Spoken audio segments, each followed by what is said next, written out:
But once I was under contract to Warner Brothers, they had a whole publicity wing that was devoted to selling that product to the public. Exactly. He betrayed me not just in love, but in his own soul. That was the final sentence Gay Tab Hunter uttered in his last interview before his death in 2018. His voice was hoarse, his eyes sunken, yet every word carried the weight of more than half a century of silence. Once hailed as America's golden boy of 1950s Hollywood, the very image of purity, strength, and masculinity, Tab Hunter finally confessed to a secret the world had only dared to whisper, a forbidden love buried between him and Anthony Perkins, the haunted star of Psycho. They had once been two of the brightest stars in Hollywood's sky, but that same light became the fire that consumed them both. One chose silence to protect his fame, the other to preserve his dignity. So why did it take until the very end of his life for Gay Tab Hunter to reveal the truth about Anthony Perkins, the man he loved, feared, and resented to his very core? Let's find out. Before Tab Hunter revealed everything, he paused for a moment, looking into the distance, as if trying to find the shadow of a young man that Hollywood had once stolen. He was never allowed to live as himself, Hunter said slowly. They hypnotized him, literally. Hollywood, 1952. Anthony Perkins had just turned 20, thin shy, with eyes that always carried a vague sense of fear.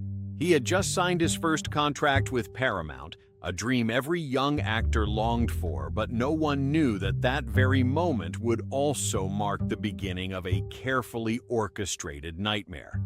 When studio executives discovered that their golden boy had homosexual tendencies, they saw it as a publicity threat that could destroy his career. In an America still ruled by prejudice, a gay movie star meant a death sentence of scandal. Hollywood did not accept the truth they edited, it painted over it, treated it. And Anthony Perkins became one of the first victims of that system. He was sent to a private clinic in Beverly Hills, where a renowned Hollywood psychiatrist, Dr. Harold E. Clifton, conducted hypnotherapy to cure homosexuality. For Perkins, those sessions were terrifying. Under dim lights, the doctor told him to close his eyes and imagine a woman approaching to feel the masculinity within himself. If he hesitated, they would record it, evaluate it, and schedule another session to adjust further. They told him that if he wanted success, he had to learn to love women, Hunter recalled. Every week, Perkins was forced to write diary entries describing his emotions toward women, how he felt when he looked at one, when he touched her hand, and to confess that he had learned to love. If even a trace of doubt appeared in his words, he would undergo deeper therapy. They called it psychology, but in truth, it was brainwashing. On the set of Friendly Persuasion in 1955, where Perkins first gained attention, his discomfort was more visible than ever. Each time the director asked him to film a kissing scene, he trembled not from acting but from fear. Someone from the crew recalled that Perkins turned pale, his lips stiff, and after the director yelled "cut," he simply lowered his head and apologized. "I'm not sure if I did it right." Everything he had learned from the doctor was how to act like a real man, yet inside he felt completely hollow. Meanwhile, Paramount's PR team crafted a flawless image Anthony Perkins, the elegant gentleman, the dream lover of every American girl. They arranged for him to pose hand in hand with actresses, smiling radiantly at lavish parties. But it was all a performance. A photographer once said, "Every time I took his picture, he asked me, 'Do I look manly enough?'" At night, Perkins returned to his small apartment on Melrose Avenue, where he lived alone with stacks of journals. Tab Hunter recalled once finding Perkins sitting in front of the mirror for hours, staring at himself and whispering, "I don't know who I am anymore. They're programming me." It was no longer a metaphor. In his mind, the doctor's voice, the hypnotic light, and the love training exercises repeated like a broken record. He feared being touched, feared other people's eyes, feared his own emotions. The more Hollywood polished his public image, the darker he became inside. He lived like a ghost, polite, graceful, but empty. And within that emptiness, the persona of the anxious, haunted man yearning to be loved took shape, the very essence he later poured into Psycho's Norman Bates. Hollywood didn't just create a star. It created a controlled being, a boy, hypnotized into forgetting himself. When the set lights went out, he didn't know how to smile unless the director shouted action. And among the crowd, only one man saw his true self, Tab Hunter. Hunter didn't see a movie star. He saw a young man learning how to pretend to be one. But how did someone like Hunter, handsome, confident, yet carrying the same secret step into that dark world, and what made their love something Hollywood could never forgive? Summer 1956. Hollywood was in transition. The generation of rebels like James Dean and Marlon Brando ruled the screens, while studios hunted for the next face to embody American morality. At a private Paramount party at the Beverly Hills Hotel, 24-year-old Anthony Perkins appeared as awkward as ever.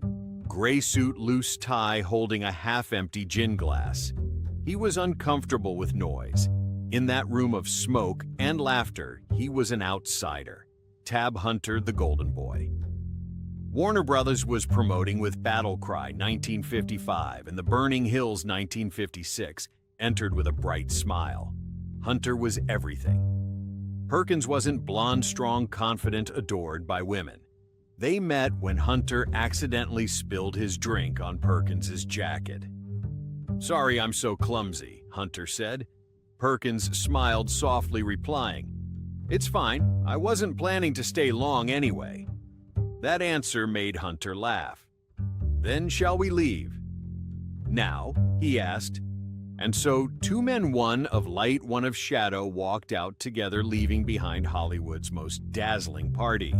That night, they sat at Musso and Frank Grill, the oldest bar on Hollywood Boulevard, a haven for young actors escaping photographers.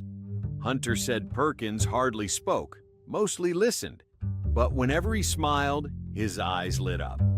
He had this way of looking at you that made you forget what you were saying, Hunter remembered. He looked desperately lonely, and I wanted to protect him. In the following weeks, they met more often. They hiked Runyon Canyon at dawn while fog still clung to the hills. Perkins brought his camera. Hunter brought coffee. Whenever strangers passed by, Perkins stepped half a pace back.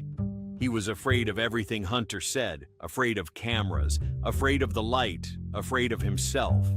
But in his small Sunset Boulevard apartment, surrounded only by a piano and shelves of scripts, he was different, talkative, cheerful, and unafraid to sing Cole Porter songs for Hunter. When he sang, he was alive, Hunter said. Their relationship lasted quietly for nearly 2 years. Hollywood never suspected Warner Brothers arranged public dates for Hunter with Natalie Wood, while Paramount paired Perkins with starlets like Joan Collins or Audrey Hepburn for staged photo ops. But behind those pictures were nights on Malibu Beach with whiskey in the wind and the roar of waves as their only witness. Perkins was always terrified of being seen. He'd switch off the lights before Hunter arrived and whisper, "Don't park out front, drive past and come through the back." Hunter called it love in the dark because one flash of light could destroy everything. In that era, Hollywood saw homosexuality as a sin, even a career death sentence. Studios hired spies, bribed journalists, and silenced rumors with contracts or threats. Perkins knew this. One rainy night, he told Hunter, "If they find out, you'll lose everything, and so will I." But Hunter, ever impulsive, hated hiding. "Do you think someday we could live like normal people?" he asked. Perkins smiled sadly. "I was never normal, Tab. The first crack came in spring 1958. A confidential magazine paparazzo followed them and snapped a photo leaving the Fox Wilshire Theater together after the Matchmaker premiere. The photo never went public, but both Paramount and Warner Bros. Found out. In an emergency meeting, Perkins' manager demanded he end the relationship immediately. Soon after, he was forced to sign a clean image contract requiring public appearances with actresses and minimizing private contact with male colleagues. Hunter recalled, "I met him at Norm's diner on La Cienega. I asked, 'Are you really gonna do this?' He just looked at me, eyes wet, and said, 'If you were me, you'd do the same.'" In September 1959, Perkins flew to New York to accept the script for Psycho. The role of Norman Bates was personally offered by Alfred Hitchcock, a character described as a gentle man with a monster inside. Paramount believed it would make Perkins a legend, but for Hunter, it was a goodbye. "I told him, if you take that role, we'll never come back from it," Hunter said. He didn't answer. He just kissed me and left. 2 years later, Psycho 1960 premiered and became a global phenomenon. Perkins emerged as America's newest star, praised as the next James Stewart and Hitchcock's rare genius. But when Hunter watched the film alone in a small Santa Monica theater, he realized the man he once loved was gone. On screen was Norman Bates, and behind that haunting smile was a soul Hollywood had already devoured. Years later, Hunter admitted, "Anthony chose fame over me. And from that moment, he was never himself again." He said it without anger, only deep sadness, the sorrow of someone who knew that in the city of dreams, sometimes love itself is a crime. The love buried under Hollywood's glitter had ended. But Anthony Perkins' tragedy was only beginning. Because when Tab Hunter walked away, the only thing left in Perkins' life was the role that would haunt him forever, Norman Bates. In 1960, Psycho hit theaters. The scene of Norman Bates stepping through the shower curtain with a knife became iconic, and Perkins went from a promising actor to a global sensation overnight. But while audiences praised his performance as eerily perfect, his friends whispered that Anthony Perkins had never escaped the character.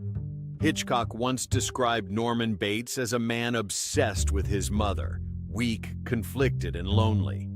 Perkins inhabited the role so completely that even when the director called cut, his eyes remained vacant, his voice trembling like someone just awakened from a nightmare. On the Universal Studios set, people said Perkins often sat alone in a corner reading the script dozens of times before smiling faintly and whispering, "I understand him, we're the same." After the film ended, Anthony took home the aluminum prop knife used in the murder scene.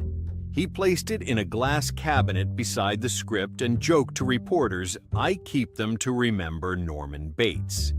But according to a maid at his West Hollywood apartment a few months later, Perkins began collecting real knives of every size neatly arranged in drawers.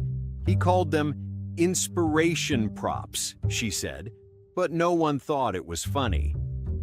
In the winter of 1961, Perkins flew to Rome to film Goodbye Again with screen legend Ingrid Bergman. It was his first time playing the lover of an older woman, an obvious attempt to reassert his masculinity. But things didn't go smoothly. During one kissing scene, Ingrid recalled feeling a strange coldness when he touched her. "He wasn't really there," she said. "His eyes looked through me as if seeing someone else." On set, Perkins often whispered to a small porcelain doll he had brought from America. He called it Mother. Sometimes before filming, he would place the doll on a chair and say, "You're ready now, Mother." At first, the crew thought it was a joke, but after a few weeks, no one mentioned it again. A cameraman recalled, "We knew he was carrying Norman Bates with him, not just in his mind, but in his flesh and blood." After returning to Los Angeles, Perkins lived almost like a recluse.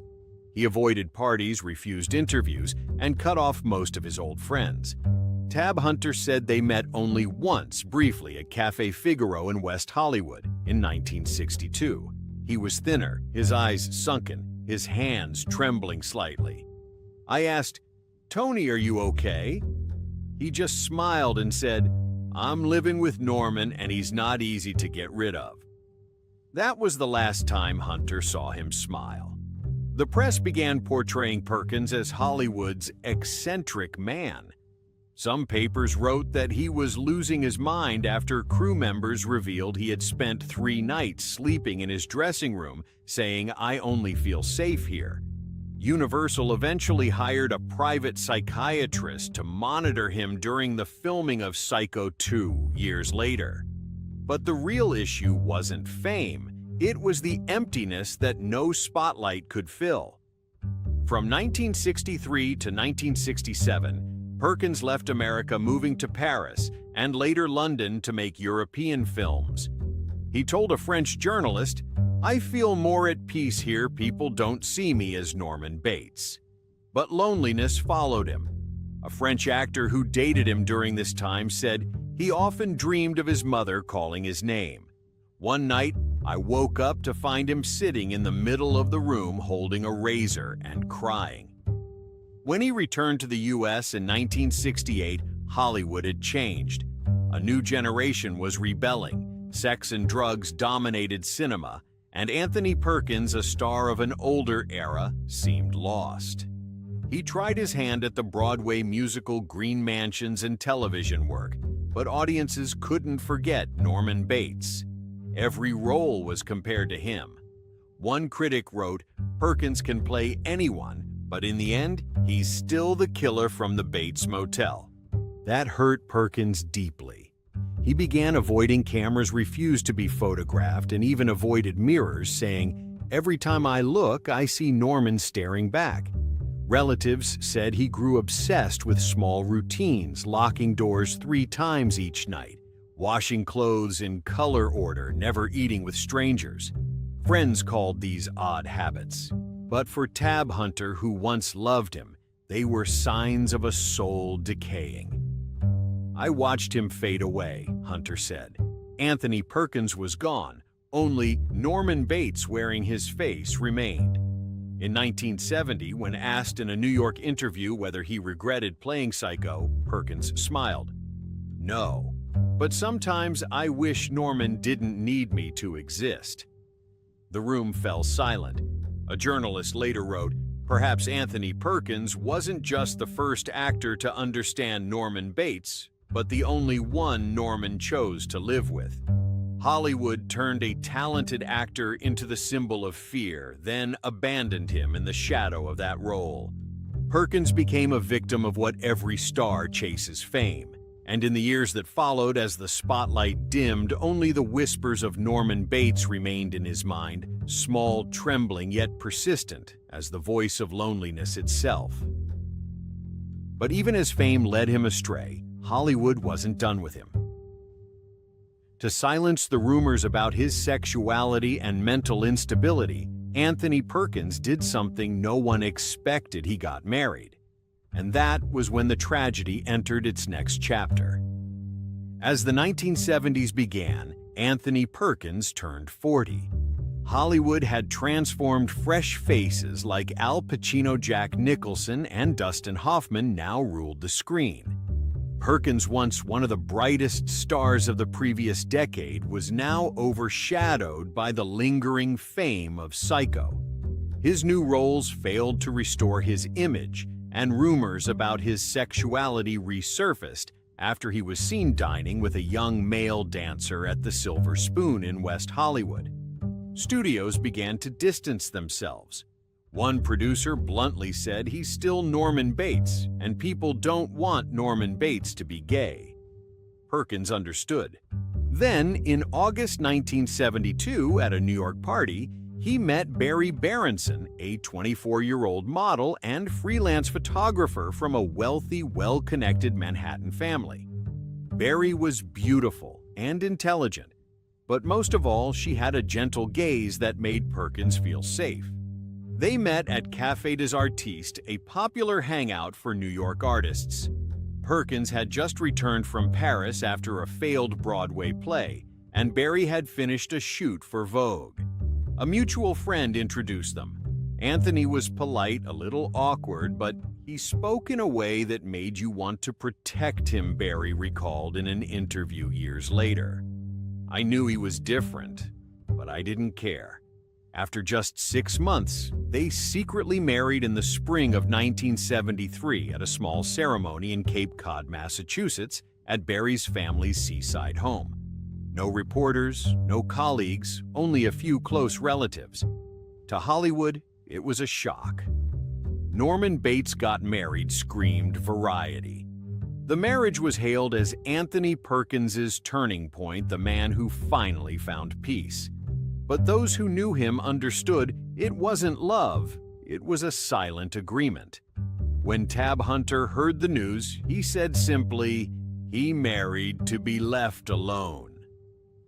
After the wedding, Perkins moved with Barry into an old townhouse on New York's Upper East Side, and they soon had 2 sons, Oz and Elvis. In photographs, they looked like the perfect family, a famous actor, father, an artist mother, and 2 adorable boys. But behind the photos was a cold reality.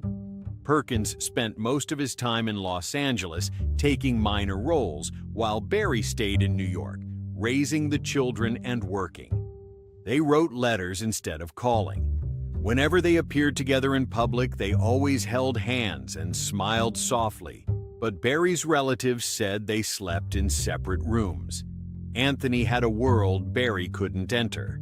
In Barry's diary found after her death, one line written in black ink read, "He always carries another person inside him. When I touch him, I feel that hand belongs to someone else. Maybe I'm just the shadow placed right where he can rest." Hollywood saw Perkins as a settled gentleman, but inside he was still haunted by old fears. He continued seeing therapists and still kept a small box of knives in a drawer, a habit he never broke. Barry knew, but never asked. In a talk with a close friend, she said, "I love him, but sometimes I feel he's not here, as if he's still living in some Bates motel somewhere." In 1978, Psycho 2 was announced. Perkins hesitated, but eventually agreed to return, as Norman Bates, not for money, but to prove he still existed. When filming began at Universal Studios, Barry brought their sons to visit. "You acted wonderfully," she told him. But inside, she knew that each time Perkins stepped into character, he drifted a little further from reality. A crew member recalled that after every shoot, Perkins stayed alone on set late into the night. Once he whispered to an assistant, "I'm afraid I can't get out of him anymore." By the early 1980s, rumors spread that Perkins was having an affair with a young Interview magazine editor. Barry stayed silent, neither confirming nor denying. In her 1981 diary, she wrote, "I don't know if I'm living in a real marriage or just an extension of a role." That same year, their eldest son asked why his parents never shared a room. Barry simply replied, "Because your father snores too loudly." Despite the emotional distance, Barry remained loyal and protective. When Perkins was diagnosed with HIV in late 1989, he kept it secret, even from his wife and children, saying only that he was tired from overwork. Barry learned the truth in early 1992 when his private doctor finally told her. By then, the illness was terminal. Instead of anger, she simply sat by his side, holding his hand saying, "You've been afraid all your life, Anthony. You don't have to be anymore." Perkins died in September 1992 at his Hollywood Hills home. The funeral was quiet, no press, no colleagues, just as he had lived his later years. Barry appeared in black, wearing dark glasses, leading their 2 sons. As the coffin was lowered, she whispered, "Now you can leave Norman Bates behind." After his death, many papers praised him as Hollywood's most misunderstood actor. But only Barry knew that for 2 decades she had lived with a man who belonged to 2 worlds between light and shadow, between Anthony and Norman, between reality and the image Hollywood had made of him. 9 years later, on the morning of September 11, 2001, Barry Berenson boarded American Airlines Flight 11 from Boston to Los Angeles, the plane hijacked and flown into the North Tower of the World Trade Center. She died at 53, closing the tragic circle of the Perkins family. People said it was fate, a love that began in fear and ended in ashes. But perhaps the most chilling part wasn't Barry's death, but what Tab Hunter revealed years later. In one of his final interviews, he said Anthony Perkins didn't die of illness fear killed him long before. And that was the story's final chapter, the hidden disease and the late confession. In 1985, Los Angeles was gripped by a terror called AIDS. Within a few years, thousands in the arts had died, and Hollywood whispered the names of those on the blacklist. Among them were people who had worked with Anthony Perkins, though no one dared to speak aloud.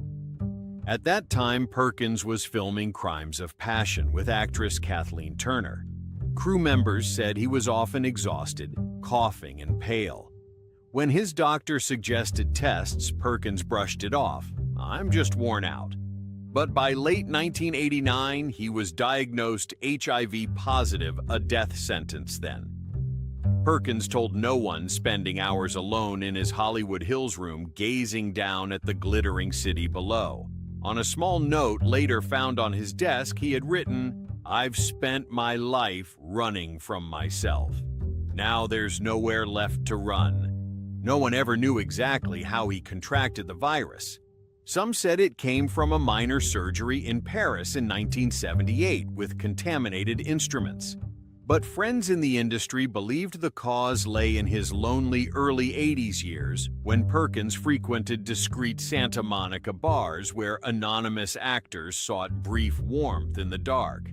One old friend said he wasn't looking for love, just to feel someone's touch without pretending. By 1990, Perkins was losing weight, rapidly wearing dark glasses to hide his hollow eyes. Barry thought he was just stressed from work. She urged him to rest in New England, but he refused. "If I leave, Norman Bates will come back," he said. The words chilled her because she knew Norman never truly left. In March 1991, while filming Psycho 4, the beginning for Showtime in Florida, Perkins's health collapsed. He asked the crew to hide his condition, telling the director he had a mild pneumonia. Yet, whenever the camera rolled, he gave everything his gaze dimmed, his voice hoarse, as if Norman Bates were truly alive for one last time. Director Mick Garris later said, "There was a moment I believed he wasn't acting anymore. He was Norman, fragile, terrified, and utterly alone." After filming Wrapped, Perkins returned to Los Angeles and hardly left his home. Barry finally discovered the truth in early 1992 when the doctor called her instead of him to deliver the results. She didn't scream or cry. She simply walked quietly into her husband's room, sat beside his bed, and held his hand. "I should have told you sooner," he whispered weakly. Barry replied, "It's all right. I already knew. I just didn't want to believe it." In his final months, Perkins lived completely cut off from the world. He didn't want the press taking photos, nor did he want friends visiting. Tab Hunter, long retired from Hollywood, heard the news through an acquaintance. He wrote a letter to Perkins. "No one knows if it ever reached him. Anthony, you owe no one an explanation. We were all afraid. But I hope somewhere out there you still remember that first night when there were no lights, only music and us." Perkins passed away on September 12, 1992, at his home in the Hollywood Hills, aged 60. In his final letter to his sons, he wrote, "I didn't die from this illness. I died because I let fear control me for too long." The funeral was quiet, only Barry and their 2 sons attended. Not a single Hollywood star appeared, perhaps out of fear of scandal, or perhaps because no one wanted to be reminded of the man cursed by his role. As the coffin was lowered, Barry placed inside it an old black and white photograph Anthony at the piano on Sunset Boulevard, with Tab Hunter sitting beside him years before. After Perkins's death, Tab Hunter remained silent for more than 2 decades. He refused interviews, didn't publish memoirs, and lived peacefully with his partner Alan Glazer in Santa Barbara. Not until 2015, when the documentary Tab Hunter Confidential premiered, did he agree to speak. When asked about Anthony Perkins, he hesitated, then said slowly, "I don't think he died of AIDS. He died of fear. Hollywood made him pretend all his life, and in the end, that fear killed him." Hunter recalled their last meeting at a small cafe on Melrose Avenue around 1984. He was so thin but still as polite as ever. When I asked if he was happy, he said, "I'm still playing my role." I understood that was his way of saying goodbye. In 2018, when Hunter passed away at the age of 86, an unpublished portion of his memoir was found. It read, "I never regretted loving him. I only regret letting him choose Hollywood over himself." The love between Tab Hunter and Anthony Perkins was more than a story of 2 men. It was the tragedy of an era, a time when fame mattered more than truth, and fear wore the mask of a smile before the camera. Perkins died in loneliness. Hunter died in peace. But both carried the same wound, the wound of those who must hide their true selves just to be allowed to exist. Hollywood created the legend of the killer Norman Bates, but behind the screen, perhaps it was Hollywood itself that killed him. If you ever see me smiling in a crowd, it's because I'm thinking of you. Read the last line of a letter Perkins wrote to Hunter, found in an old wooden box, the ink still smudged. And perhaps that was his final smile, the smile of a man who once loved, once feared, and at last no longer had to pretend. Perhaps the most painful thing in life is not losing the one you love, but having to live your whole life as someone else just to be allowed to love. Tab Hunter chose silence to keep his dignity. Anthony Perkins chose the spotlight and lost himself. Both were right and both were wrong, because in Hollywood, no one is ever truly allowed to be happy. If you too believe that behind every star lies a soul screaming to live, honestly, leave a comment, a like, or share this video so that the story of Anthony Perkins and Tab Hunter will never be buried again.